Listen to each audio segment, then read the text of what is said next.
All right, so here on Pickleball Today, we often talk about advanced pickleball. We talk about things that you might aspire toward, things you might try to do, ways you might try to play, tactics you might want to use, all that good stuff that really advanced players do. And not because I expect you to be a really advanced player, although we know some of you are out there, but because we want to inspire you to improve and try to show you some of the things you might want to do. But that being said, I know that we have a lot of people who are brand new to pickleball who are still watching this show. So that's why today we're going to talk about 5 things you can do as a new player to get better at pickleball. All right, so one of the things you got to know is that pickleball is not really a game about hitting the ball. I mean, it is about hitting the ball. You do hit the ball, but pickleball is primarily a game about movement. You can have the nicest swing in the world, but if you're not well set up to the ball, then it's going to be hard to do much with it, right? So pickleball is a game about moving more than it is about hitting, and that's really important. When you step on the pickleball court, you need to think about that. Well, you don't need to, but you should think about this. This is a moving game. I've got to be ready to chase the ball. I have to expect that I'm going to have to move to the ball, that I'm going to have to chase it. Not that it's going to come nicely to me just where I want, but then I'm going to have to find a way to get there. And sometimes it'll be pretty, but sometimes it won't be pretty. That doesn't matter. You need to think about pickleball as a game about movement. And just by starting that way, starting with that as your original premise, that it's a moving game, is going to help you be a lot more prepared. And this is true whether you're returning serve or you're coming to the line. Maybe you're up at the kitchen already. Maybe you're getting lobbed. Maybe the ball is coming at you and you've got to move out of the way. Maybe you've got to stretch. Maybe you've got to reach. I don't know what it's going to be. But if you prepare yourself to move, you're far more likely to have success. Okay, tip number 2, it doesn't have to be pretty. You just need to get one more ball in play than your opponents do. That's how you win the rally, right? Just put the ball in the court once more than the other guys do. It's not really the highlight reel shots that are going to determine which team wins the matches and which team loses. Sure, it feels nice to hit that great winner that lands perfectly on the line, or that super volley that is just out of the reach of your opponents, whatever it might be. Those are great. But really, when it comes down to it, pickleball is about putting the ball in the court once more than your opponents. And so if you go out and you have this mentality that, hey, when I go out there, I am going to scrape and scratch and just find a way to put the ball in the court, even if it's ugly, even if the impact point I want isn't always great, or I'm reaching for the ball, or whatever it might be. If you have this great mentality of it's just one more ball, I am never going to be the last person to touch the ball and not put it in the court, right? If you can have this mentality that you put everything back in play, even as a beginning player, it's really going to help you.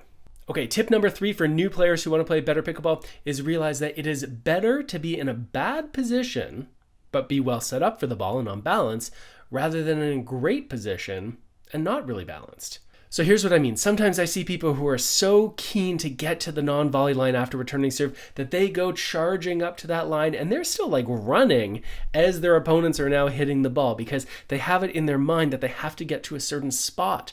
And what inevitably happens in this situation is that, yeah, they're getting to the line, but now all of a sudden the ball comes at them and they get jammed or something bad happens. And so you're not always going to be able to be in the ideal position. You're probably trying to do that, which is good, right? Remember a second ago I said pickleball is mainly a game about moving.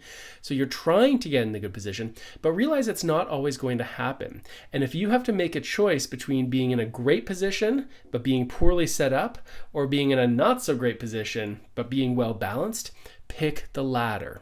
It's better to be on balance and find a way to get that ball back in the court, which is a lot easier to do, even if you're at kind of an awkward position, okay? So let's prioritize being balanced over just being in the perfect spot, as if there's such a thing. Okay, my number 4 tip, if you are a beginning player, is to remember hitting the ball low is never a bad play. You sometimes hear in other sports like hockey or whatever, it's never a bad idea to shoot the puck on the net. Okay, it is never a bad idea to hit a ball low. Of course, if you hit too low, the ball goes in the net, then it doesn't really count. But that's not what I'm talking about. If you were deciding, man, should I hit this ball down the line or should I hit it cross court? Should I hit through the middle? Should I lob? Should I go at person A or at person B? Should I aim for their forehand or for their backhand? Should I hit the ball with top spin or back spin? What should I do? Should I use my forehand, my backhand? Do I dink it? Do I drive it? My coach tells me I should be playing the soft game, but I don't know, hitting hard seems to make sense. Look, there's so many things that can trip you up. It is never a bad idea to hit a low ball. And just think about it. This could be when you're at the baseline and your opponents are at the net and they're being all scary. Well, you know what? If you hit a low ball, maybe just one paddle height over the net, if it's a fast ball, that's a drive. If it's a slow ball, that's going to be a drop. Either way, if you do it well, if you keep that ball low, usually bad things don't really happen to you. Doesn't mean you're going to win the point necessarily, but you're probably not going to get in a lot of trouble. If you're up at the kitchen line and your opponents nail that ball at you, well, you know what? You don't always have to hit the ball back deep or always hit it short. If you just think about sending it back low to your opponents, they're going to have to hit up on the ball. And if they've got to hit up on the ball, they can't really hit that hard and still keep the ball in play. So defending with a low volley is a great idea. When you're up in a dinking exchange, perhaps, right? And you get that low ball yourself, playing a low ball of your own. And it could be a low ball that's got some speed. So maybe it's a flick that goes at your opponent's body, or it could be a low ball that's slow, and then that's a dink. So there's a general rule, when in doubt, play a low ball. And my fifth tip for brand new players, if you're a new pickleball player, sure, consider all the other stuff, but remember, a little bit of thought goes a long way. Now, what do I mean by that? Well, let's say, for an example, when you're serving, right? When you're serving, even though you're a newer player, I bet you can aspire for a little bit more than just putting the ball in the court.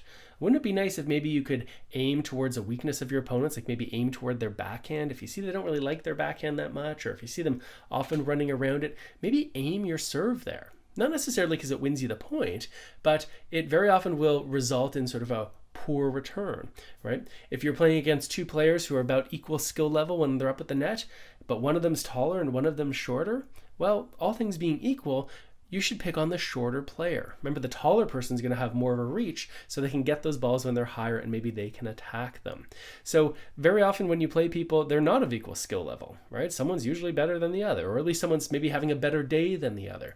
So a little bit of thought yourself, or a little bit of a conversation with a partner about, hey, who should we hit most of the balls to, can actually really pay dividends, and that can help you to be a more successful beginning player really quickly.